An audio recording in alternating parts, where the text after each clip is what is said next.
Hey guys, Pam from the Woolly Dragon again. Just realized, well, not just, but realized that I never followed up with my garden tour from September. So we'll just say this is the garden tour for October and go with it. And forgive the eye twitching. So one of the reasons why I haven't been posting any videos is Momma Dragon, my mama, was admitted to the hospital about 4 weeks ago. And started out with, she woke up with back problems. And they had her in ER because they didn't have room for her. And basically wanted to send her home. And we're talking about a woman who's almost 80. And she has atrial fibrillation, AFib. So normal painkillers that may have done the trick, can't be used on her. So she was basically on opioids for 3 weeks. Hello, Beaker.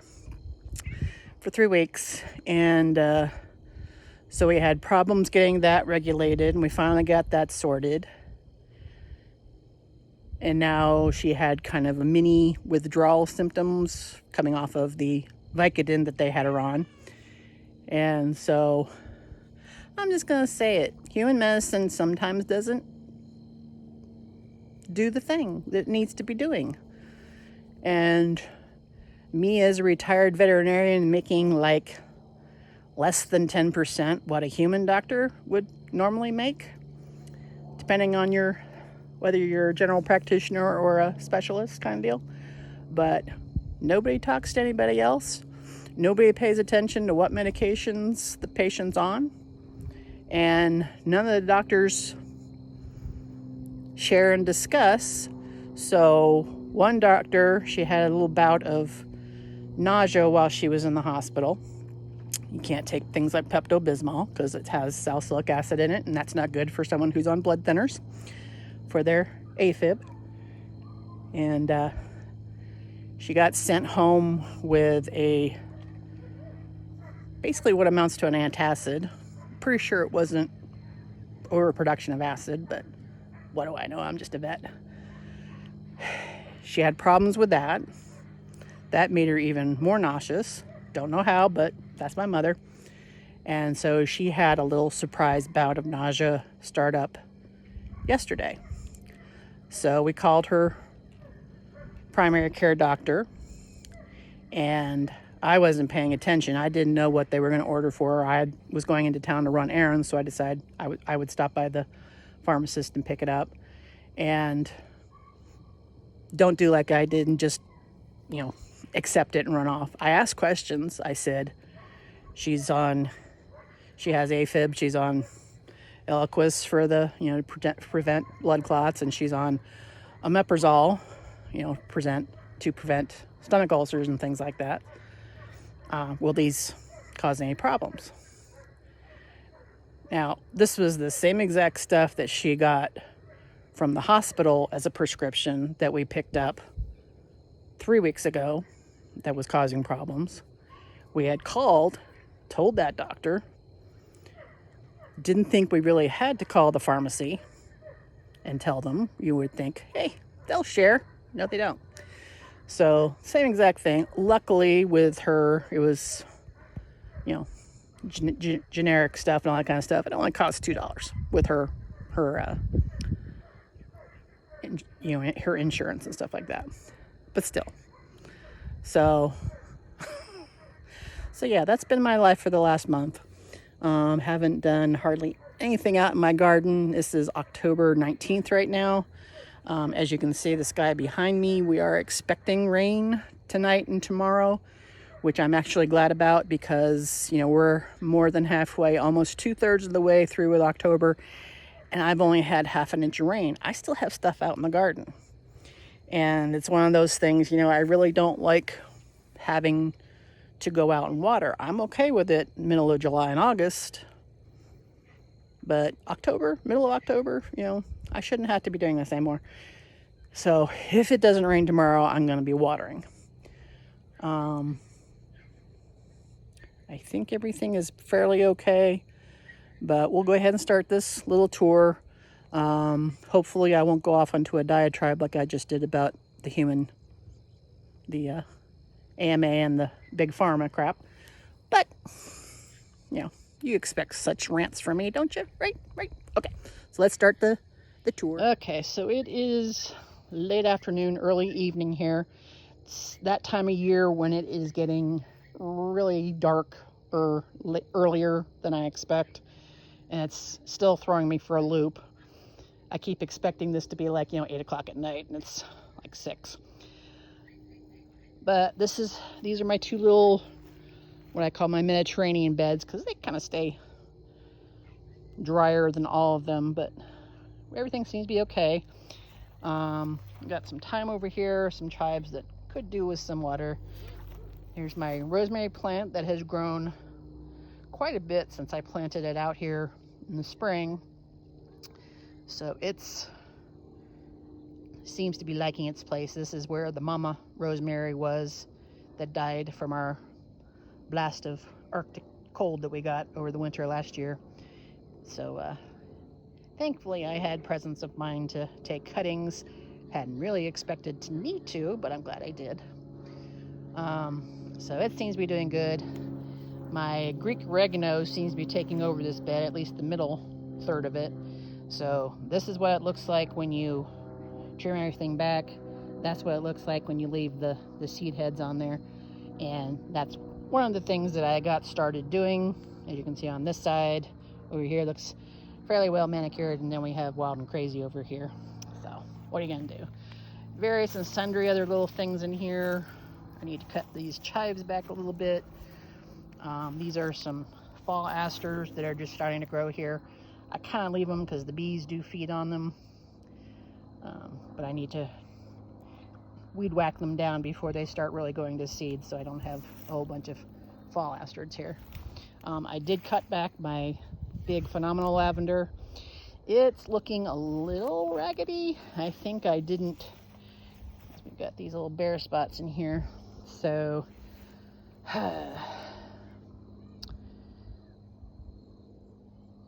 see what it does come springtime, and if it continues, I'll just start taking cuttings and hope to do more. Some more smaller little lavenders over here that, obviously they're pretty much the same age, but they're just not doing as well.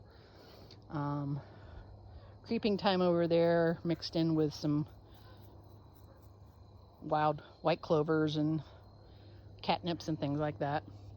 And that poor little plant over there is a spent balsam plant that decided it didn't like living anymore. And I finally realized how blackberries in my area get to be so rampant. So this thing was actually one blackberry plant, probably distributed there by some flying bird that dropped seeds or something. And where it's growing up and fallen over, it's now rooted into the ground and making another plant. So this isn't really an area I want a blackberry bush.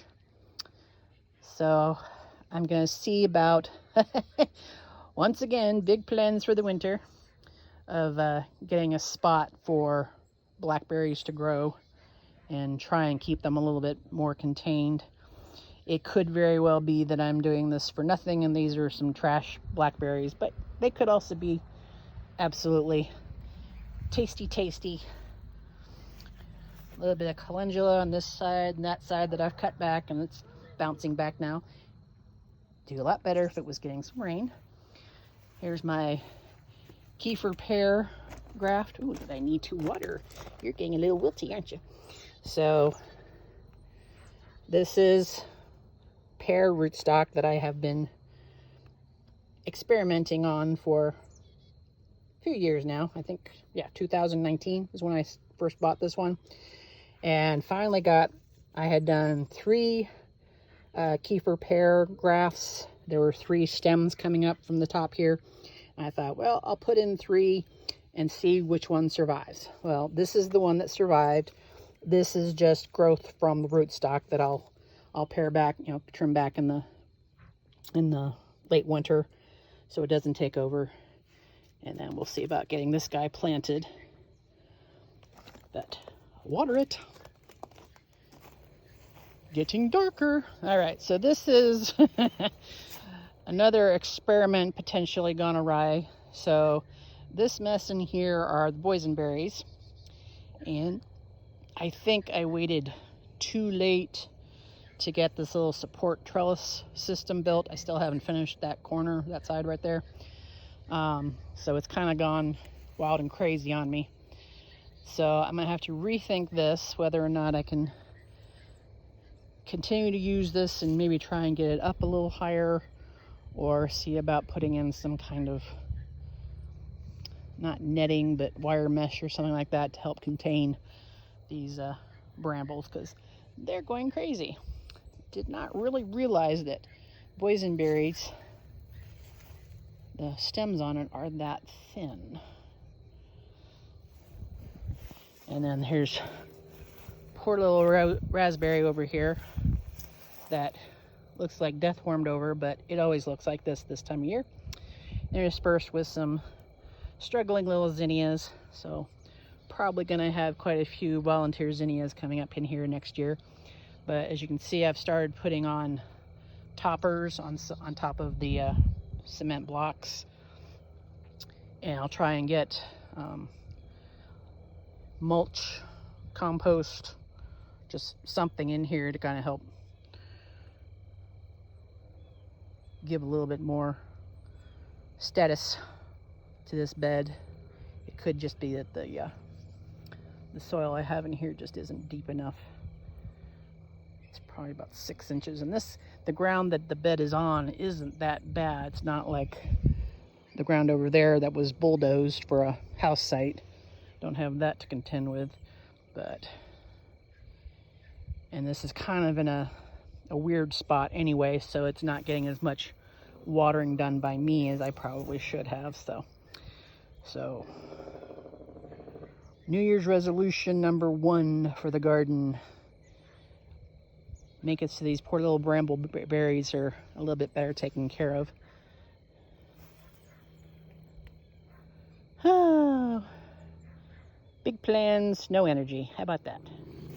Say hello, Beaker. Yeah. Okay, don't trip me. All right, so for the beehives, these guys seem to be going, the one there on the right, that's the Gloria hive.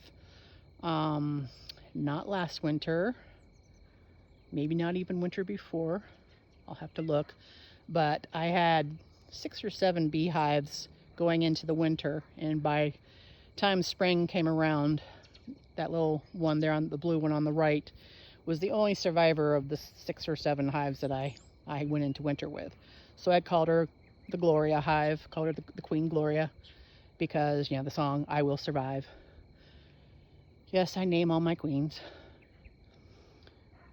But so these 4 right here seem to be doing okay. I need to again, I need to get in here. There's a few, I've got 2, 6, 7 hives now going into winter, and there's 3 of them that you can see on this one, the lavender one with the honey super on top. I need to remove that honey super and see how it's doing.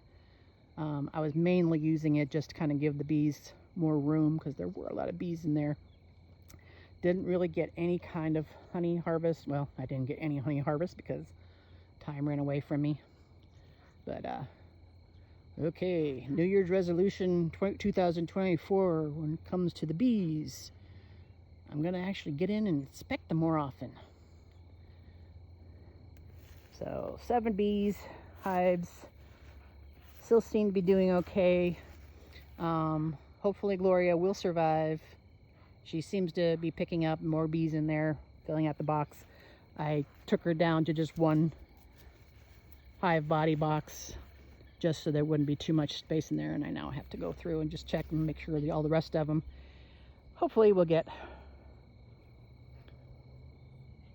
warm enough and dry enough days that I can actually get it done before January. That'd be nice.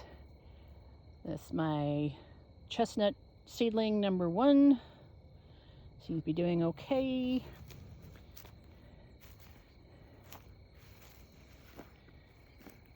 chestnut seedling number 2 over there in the tire also seems to be doing okay.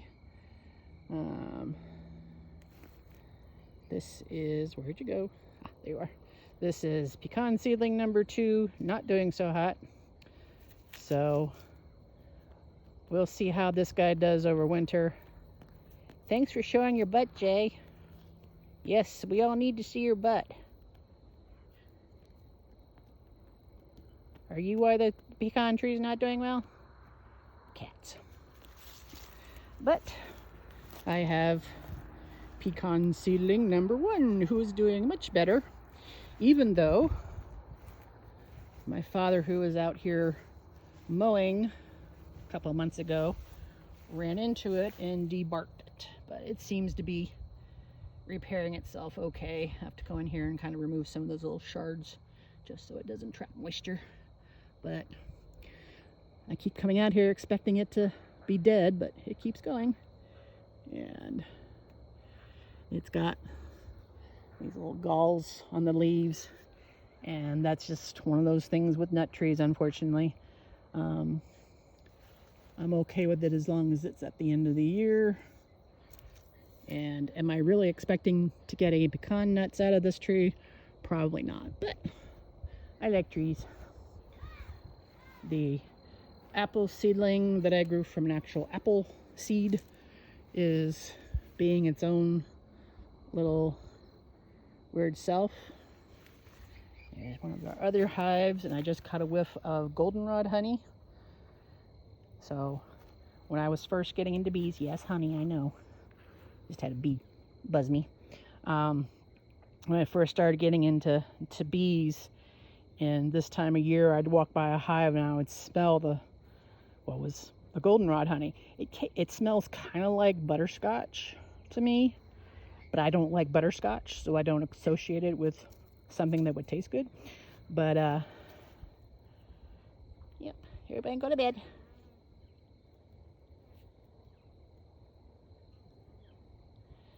But did not associate it, and I thought, because there's a disease that can go through bees called American foul brood that supposedly stinks to high heaven when you have it, and I thought, oh no, I've got it. It just turned out to be goldenrod honey. All right, so here are my 3 little planting areas, and this is after I'm not completely finished. Shocker, I know. But it looks much better than it had this time last month. I actually got in and weed whacked the paths. I obviously need to do it again. But what I'm going to do is, I had gone to Lowe's earlier today, and I was going and running errands for myself and for my parents. And I got some things that were going to help with keeping the pathways here a little less jungly. I like having the grass to walk on, but all of my good intentions kind of fade away once the hot weather of summer hits and I don't get out and weed whack as often as I should, and the pathways are too narrow for my dad to get in on his 0 turn, so I let stuff go. Here's my Twilight Zone rose that I need to come in here and get some soil kind of washed away from the base. Need to get that kind of covered up for winter time. I think that may have, but these guys are actually, and they've got some black spot on it, stuff like that. This is new growth and it's looking much better. So I'm hopeful that this rose comes back. This will be the second time I'm planting this variety, and at least this one actually survived the growing season, so we'll see if it actually survives the winter too, comes back. I have the hardest times with roses. Got some smattering of herbs in here that some may come back, some may not. Here's some fennel that has come back. You can see the base down here where I cut it back, and it's regrowing from the base. It smells fabulous. Sage is another thing that I have problems with.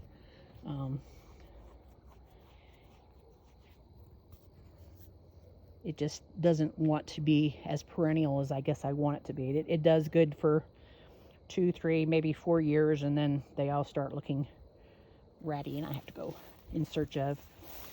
Got some parsley in here that's, I'm thinking, has been chewed on by swallowtail butterfly caterpillars.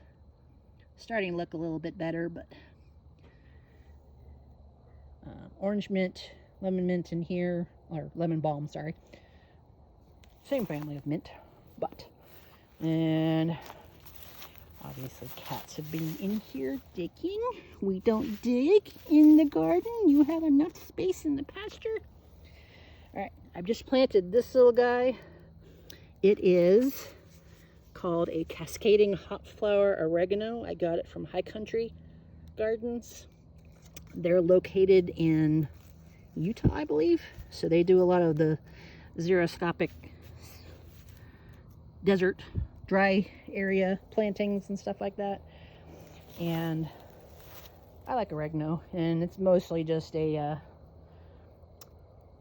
flowery landscaping type thing rather than an actual herb to use, but we'll see if it survives.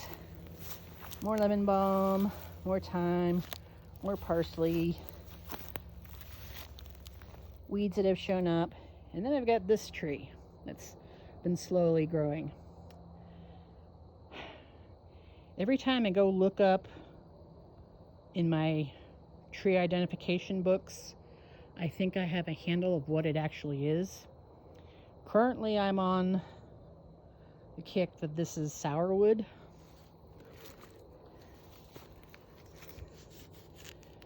It kind of has, of course, we have caterpillar and disease damage and stuff like that, but it's got the large plain leaves. They alternate going up and down the stem. But this thing has grown since I first noticed it this spring, so it's about as tall as I am right now. And I'm probably going to regret letting it stay here, since it's right next to one of my pear trees. So I may possibly attempt to dig this up this late winter and see if I can get the entire root out and plant it somewhere else, if I can definitively identify it. If I don't and it doesn't snap back, oh well. But alright, so this third bed is a little bit more wild and crazy than I want it to be. But I will get to it. There's dahlias in here that are obviously not doing well, and zinnias. But there are other things like this ageratum floss flower. It's got these nice little blue flowers on them that I really like. So I'm just leaving them there so maybe they can reseed themselves in the spring. So what I'm going to do with this pathway here, first of all, I have this half barrel that I currently have this is a honeyberry plant in it that I unfortunately kind of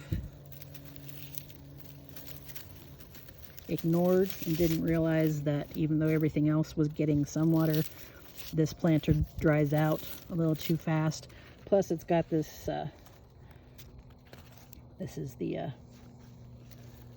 malva that reseeded itself into the thing. I need to remove that. I'm being too wussy.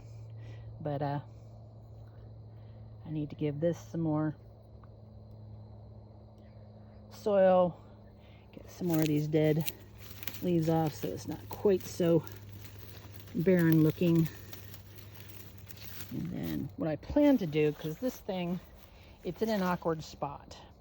Originally, this one honeyberry, you can see right there, and that little ring is the other honeyberry. That's in the ground, so I don't worry as much about it as I should worry about this guy. But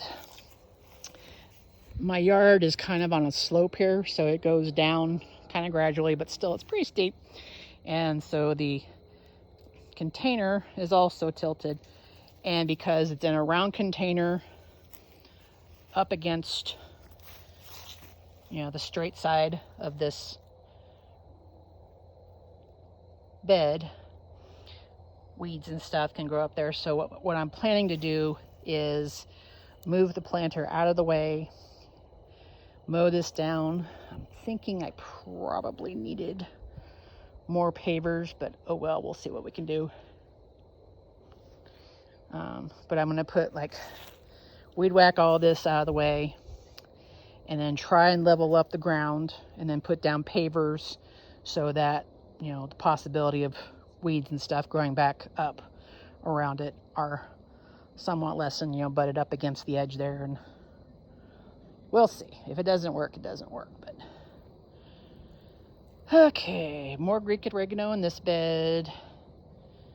There's some hyssop in there and other things. So this is Sweet Alyssum, the blue kind. I really like this blue kind. I like the white stuff too. Here's one of my little dahlias that are looking sad this time of year. So most of the dahlias that I have growing are all ones that I grew from seed. So I'm going to do an experiment. It may come back and bite me on the butt, but there you go. I'm just going to leave all the dahlias in the ground. Once cooler weather hits and all these plants are pretty much done for, I'm going to come in here and put down some more garden soil down here to kind of build up the soil level again. Some of the rains that we got back in August probably washed out quite a bit of it too. Here's one of my pears, other one of my pears, and then the tree. The far end is a pink lady apple. So they don't look very great right now, but they did actually do pretty good this year. So, oh, sorry, that was burping, nothing else. So I'm gonna come back, you know, in January. I'm gonna have to prune these guys back again so they're not quite so tall. And then my Granny Smith apple. Now I had apples, I had pears. I actually harvested 3 pears from these 2 trees. Not a big harvest, but I'm gonna take it. I then proceeded to put the pears down, did not take them into the house, and like 3 days later, when, you know, ants and things were chowing down on them very gleefully, I didn't get to reap the benefits of my pears. So yeah, so I need to come in here and pull some of this stuff out, put down more soil, weed, obviously, that's a never ending. And then in January I'll come in here and prune these 3 guys back, probably prune my seedling apple back again so it's not too tall, try and get a little shape to it. This is my Granny Smith that I cut back so that it was maybe 7 feet tall, and now it's probably twice as tall as it had been. So yeah, don't be afraid to prune your trees. They will grow just to prove you wrong. And I'm also looking at this little guy down here, trying to decide, is that a mulberry seedling? Like I need another mulberry seedling? Huh. And again, growing up against another tree. Alright, so here's some of my boxes that don't have bees in them. They're just kind of sitting there, hopefully keeping the moths out. And these poor little apple trees, this little thing keeps going even though it looks like it should be dead.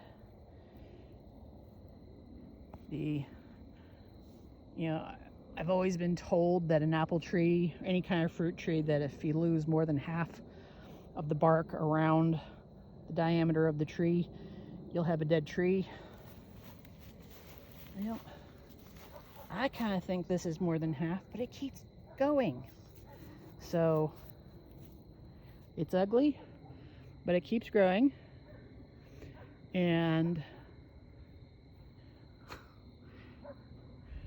so I'm gonna have to think about, I think what I'm gonna try and do, I think I'm gonna be brutal.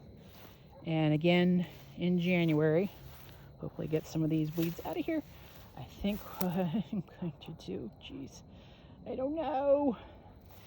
Since I have this little thing coming up here, what I may do is do the ultimate sacrifice and do, you know, make or break kind of deal, and just take this entire thing off from here and then leave this one, even though this is the bigger stem or trunk. Oh, I don't know. I just don't know.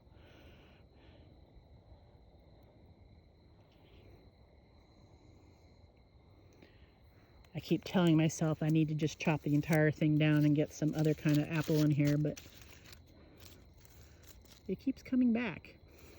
And it keeps flowering, and it keeps producing apples. Although about the time that the apples are ready to pick, raccoons or something come by and steal them all. I mean, there's not even any evidence that there were apples. I mean, there were at least 20 apples on this tree. Looks like Mr. Deer has been by, chomping on it. Bad Mr. Deer. I wouldn't mind putting some venison in my freezer. Think that'll do it? Probably not either. All right, this one is a Rome apple, I believe. Rome or a Braeburn. I have the little thingies written down somewhere, we hope. And it's not really an issue unless...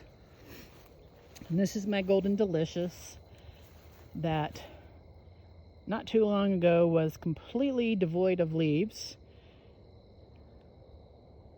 And now it's got its leaves back, which seems like double work. But if it's happy, I need to get in here and get all these weeds out of here. Doesn't matter what I do, this darn Bermuda grass just keeps coming back. Getting darker. Hello, Jay, don't trip me. Here's my little Chicago Hardy fig that I've actually gotten a few figs off of. Let's see. Yeah, it's getting soft. Oops. Got a few on here. There's one. So, for those of you who have figs and are sitting there going, what is wrong with her? She's happy about that? I really am, because I've had this fig for at least 7 years, and this is the first year I've gotten figs off of it. I've already picked 2, and I pretty much just kind of ate them while I was out in the yard. There's a couple more, 3 more that hasn't completely, because I generally try and wait till the stem bends down before I pick it, but we'll see how the weather goes. There's my poor little bed of daylilies planted in a tire that, for the life of me, I can't get the tire out of there so I can get the daylilies out. So I just keep leaving it there, and it keeps growing and flowering. And so what are you gonna do? So here are 2 more figs. These are my Celeste figs that I grew from cuttings last winter. Planted out this spring once it got warmer. And they're actually doing pretty good. Hello, Jay. Goodbye, Jay. So this bed is about a foot tall. So take it with a grain of salt. But this one is probably about as tall as me. And I'm 5'4". And then there's this one, maybe a little shorter. No figs on it.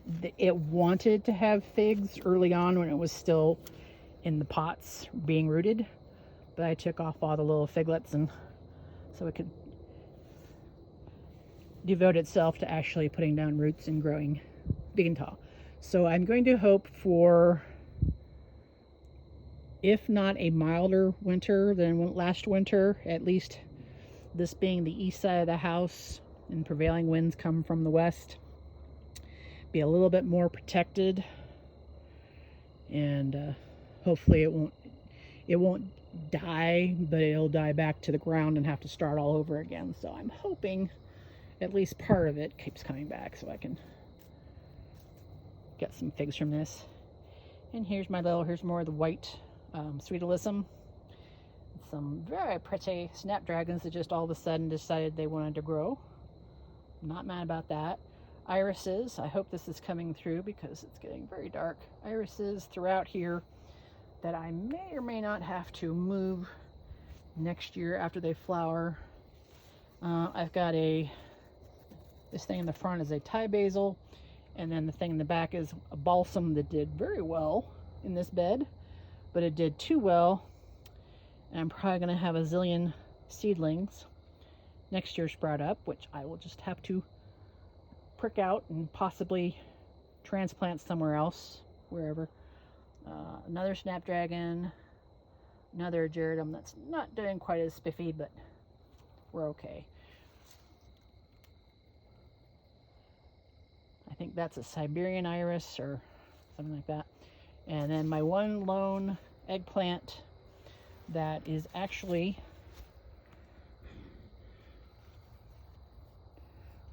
don't know if it's going to do anything. Probably not. It's trying to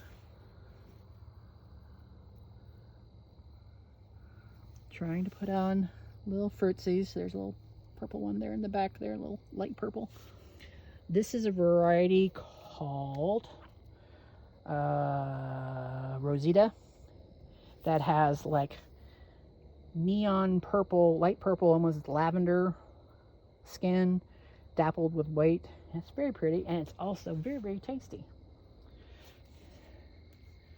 Okay, so hoping this is showing up and not too dark. Otherwise, we'll try another part 3 or 4. This little guy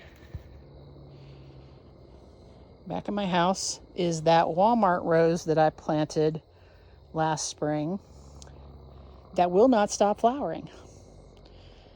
I mean, it's been flowering all summer, all spring, and continues.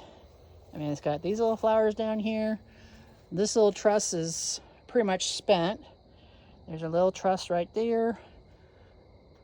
Truss right there that's about to erupt.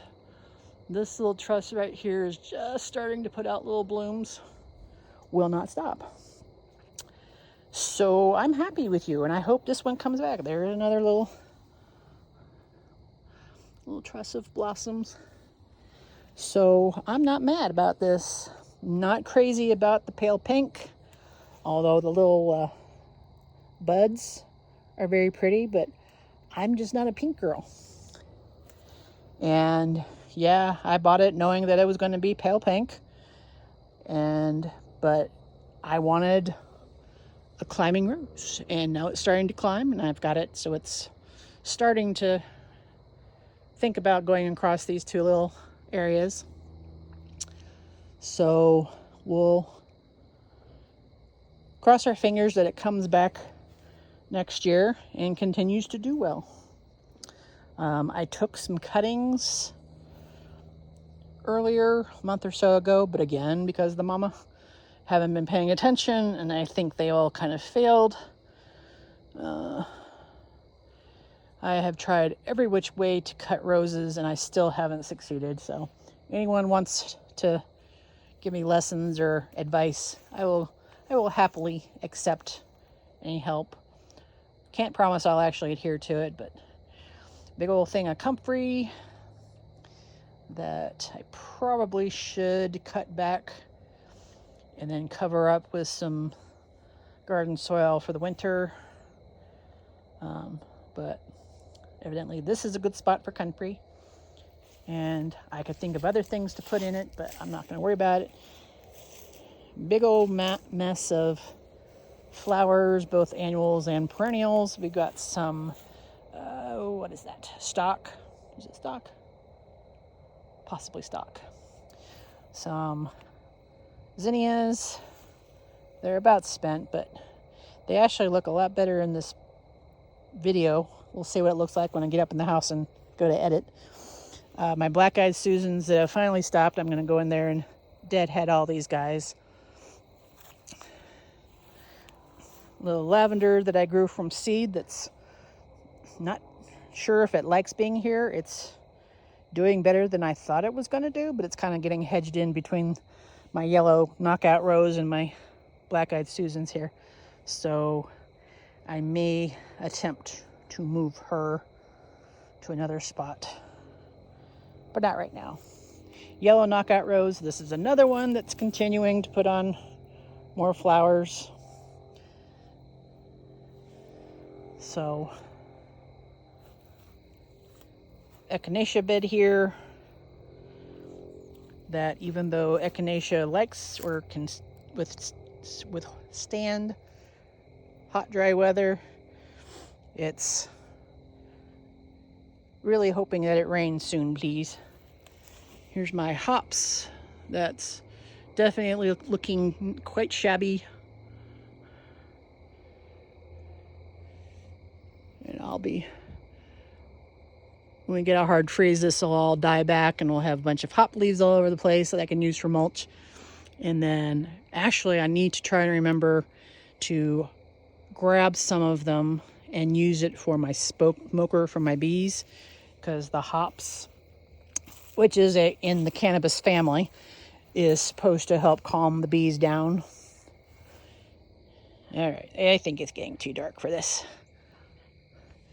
Just spent stuff that I need to come through and clean up. All right, so hopefully at some point before it gets too darn cold, I will get these 2 pathways weed whacked, cardboard down, mulch or wood chips down, and then get that little white planter steadied up a little bit better so it's not quite so cockeyed, and get it mulched well. And now I think I will go inside and see if it's time for din din. And then if the rain holds off tomorrow, I may go out into the front garden and show you what's going on there. But I think this is a long enough video, don't you? All right, bye guys.